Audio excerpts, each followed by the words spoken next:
So, with today being the first day of the new 2024-2025 NBA season, I thought instead of posting a video yesterday about a topic that may end up, you know, not mattering too much in about 3 or 4 days, I should do a prediction about the first stretch of games for the Utah Jazz season. And since there's supposed to be a tank, we're still going to operate under the assumption that Will Hardy is going to play the best guys, even though we are going from a youth standpoint, playing more of those guys. We'll see Walker Kessler likely starting at the beginning of the season alongside Taylor Hendricks, despite Taylor's kind of not flippant play, but overall struggles offensively. But I think that he will end up playing big minutes, and then we'll see some steps up from probably Keontae George. Isaiah Collier won't be there in the beginning, so maybe we'll see more of Patty Mills. Maybe Kyle Filipowski will see some early minutes, or more than likely, he'll probably play a lot more at the end of the season when we probably shut down the likes of a Colin Sexton or a Larry Markkinen, even a John Collins if he does get traded at the deadline.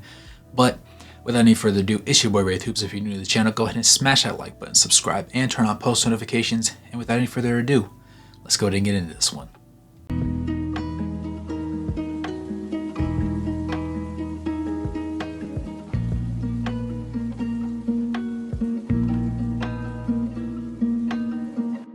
So the first 10 games of the Utah Jazz schedule are not the most forgiving.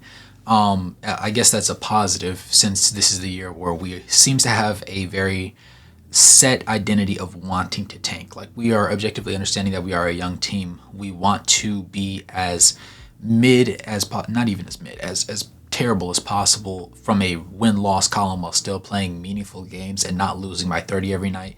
Losing by 10 to 15, 8, going into overtime every once in a while, winning a couple of those overtime games wouldn't be the worst thing in the world to me. I think I had us slated at like 26 to 28-ish wins. After watching the preseason, I might adjust that a little bit and say closer to the 29 to 31 range, but I wouldn't really go much beyond that just because of the caliber of teams that we're playing and the fact that we're going to expect some resurgence from teams like the Memphis Grizzlies and the San Antonio Spurs, retooled with Harrison Barnes, Chris Paul, and now Stephon Castle. I think that they are, honestly, from top to bottom, a better team, well equipped to win in this very moment than the Utah Jazz are, even though they probably need maybe 2-ish years of Stephon Castle before that dynamic duo of him and Wemby just goes absolutely berserko. But with that being said, we actually see the Spurs twice in the first 10 games. So first, we're going to list out the 10 games.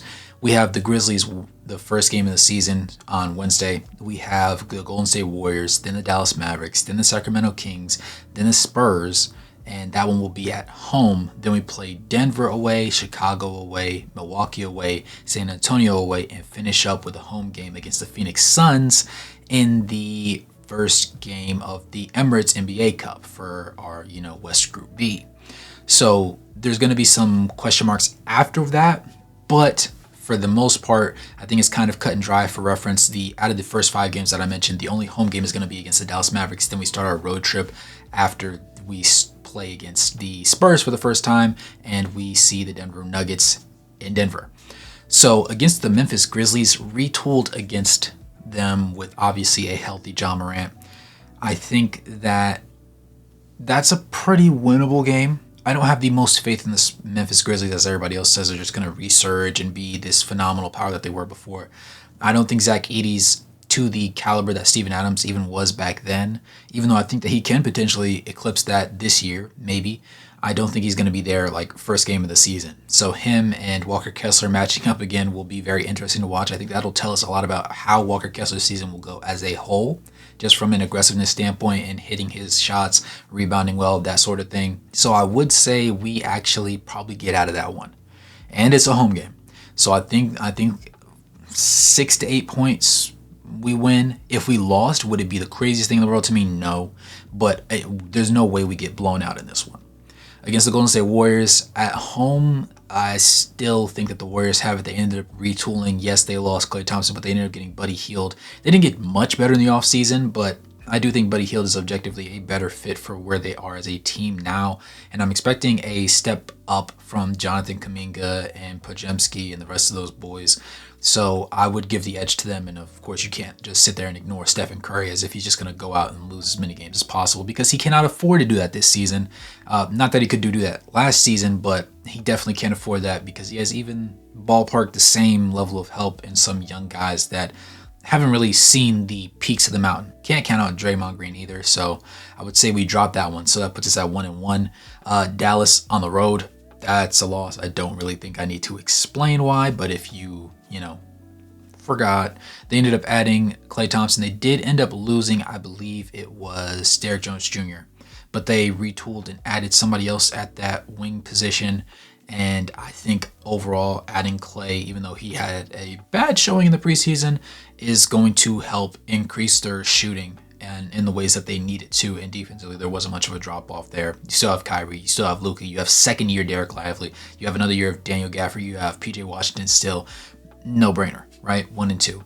Going on to the Sacramento Kings, they ended up retooling a bit, added in DeMar DeRozan, obviously dropped the aging Harrison Barnes off, who ended up going to the Spurs.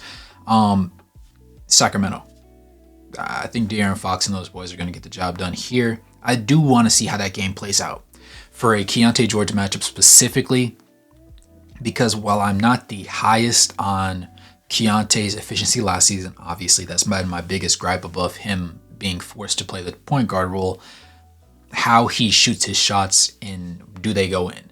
And I believe the preseason, if it's any indicator of how he will shoot in the regular season, I think that he'll shoot obviously better than last year, but I think he'll shoot around league average, which would be acceptable. But if he comes out here against Sacramento Kings, De'Aaron Fox and those boys, and shoots, 3 of 13 from the field, I might have some question marks for the entirety of this season because I actually really like this matchup, one for one, him, De'Aaron Fox, because I'm a very big De'Aaron Fox fan, as you can tell by the jersey in the background. For those that didn't know, that's King's jersey. I think that that'll be a good one, but we'll probably end up losing that one by single digits. If we lost by double digits, that wouldn't be the end of the world, but I don't see a blowout in that one either, just because of the firepower between both teams. Domantas Sabonis isn't a shooter, so we're not expecting anything super crazy. So that puts us at 1-3. The San Antonio Spurs at home. Now, we play them twice in the 10-game span. I think the one at home we win, the one on the road we end up dropping. Obviously, they're going to be trying to find some continuity. They're going to have Chris Paul, so the IQ is going to be on their side of things. They added Harrison Barnes, who's not terrific at the waning years of his career, but an objective upgrade over what they had alongside Victor Wembanyama, as long as he doesn't play hero ball all the time, which I don't think he will. And then you'll have Chris Paul actually feeding Victor Wembanyama the ball when he's open, which will obviously be harder for us. But nevertheless, I do think that we'll end up somehow finding a way to get a W in that one, which will put us at 2-3. And then we'll have the Denver Nuggets on the road, right? That's a drop. That's 2-4. No need to explain there. Did they lose KCP? Yes, but I'm not willing to admit that Christian Braun is that much worse than him as a defender. The shooting doesn't really taper off. Unless you think Jamal Murray's cooked legs are actually that cooked, which I don't think they are. And again, Nikola Jokic is one of the best players in the world for a reason. So we're going to 2-4. We then see Chicago. I like that game, but with the return of Lonzo Ball, it comes down to how good of a team will they be. Zach LaVine is still a good hooper. A lot of people say, oh, his trade value has tanked. Yes, I understand. But if you're going to give me Zach LaVine for a couple second-round picks, I'm not asking questions. He's not the greatest defender. He should be a better defender, but overall, he is an efficient scorer. We're not going to act like he was not one of the best shooters in the game at one point in recent memory. Injuries have just taken a toll on him as of late, just like they have on Lonzo Ball. But Lonzo coming back, he seems pretty healthy. I'm not going to lie. So if there's going to be a reason we lose that game, it's going to be Lonzo Ball. Literally, that's his coming back game. That's his coming out game. But otherwise, I think we end up winning that one, which will give us our third win for that 10-game stretch. Then we play Milwaukee on the road. Not favorable at all. That's a drop. Giannis obviously going to handle business. Then we have San Antonio on the road, and I think this is going to be that one where I said we're going to split it, because on the road in San Antonio, the home field advantage for them is going to be too crazy. But again, with more games under the belt, I think the chemistry will be better. They'll be more cohesive offensively. Defensively, it's going to be nearly impossible. It's going to be actually very interesting to see Walker on one end protecting the rim and Victor on the other end protecting the rim. That's going to be a very nice game, especially year 2 Victor versus year 1 Victor, who was already very, very nice. And then closing out the 10 games, we have Phoenix. And while I'm not the biggest fan of Phoenix, in fact, you would call me a Phoenix hater at times because I'm not fond of their construction at all and the way that they put themselves in cap space hell. But they did pick up, I believe it was Tyus Jones, who should help out tremendously for them. So a game that I think would have been close at one point could very easily end up turning into a blowout. I think that's the most blowout game that we potentially could have. I don't think any of these teams have too much of a tremendous, I lied. Dallas is probably the most likely to be a blowout, but I think Phoenix would be comfortably in that second just because they have the offensive talent when healthy to really shoot the lights out, but they're also 3 iterations of the same player when you have Bradley Beal, Devin Booker, and Kevin Durant, and they all do similar things well, but they also have the similar deficiencies, which usually comes on the defensive side of the ball. So that might be a game where we really get off offensively and we get into a shootout. It might be a fun game to watch, might be a blowout, who's to say, but I have us, I think after that, going 3-7 in the first 10 games.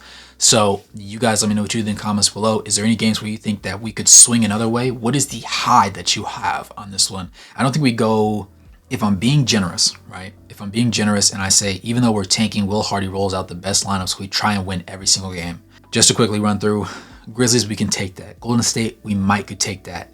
Dallas, we can't. Kings, we can't. San Antonio, both times, depending on what Pop decides to do, we might be able to get those. Denver, I don't see that. Chicago, we can get that. That puts us at 5. And then Milwaukee. And I don't like that Suns game. So I think at highballing it, 5-5. But I think realistically, 3-7. Could I see us winning less than 3 games? Yes, but I wouldn't bank on it because, especially after the preseason, I actually really like some of the things that we have going on.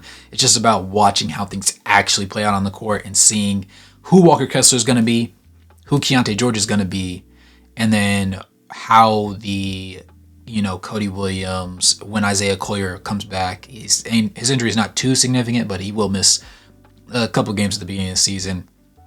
How that plays out, and then Kyle Filipowski and the rest of those bench guys, how their rotation minutes work out alongside Jordan Clarkson, of course, and John Collins, who really wanted to start and is probably going to be more in that 6-man, 7th-man role alongside Jordan Clarkson.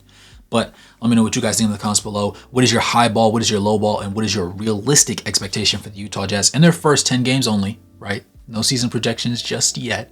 We're going to wait until around the 30-game mark to go ahead and give us some concrete numbers.